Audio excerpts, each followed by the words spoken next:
On 27, we're combining the logarithms, and because of the plus sign here, we want to use the product rule.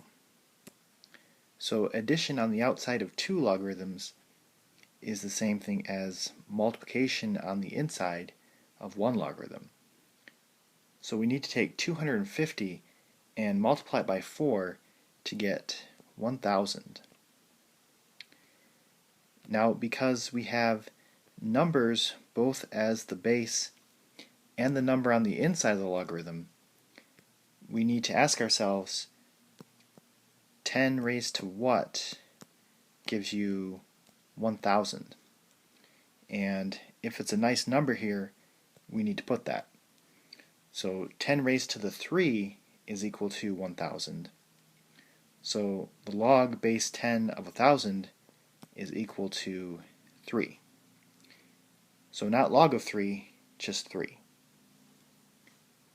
On 28, we have a subtraction sign in between the logarithms. So we want to use the quotient rule. So I'm going to combine these with division. So log of 3x plus 7 over x.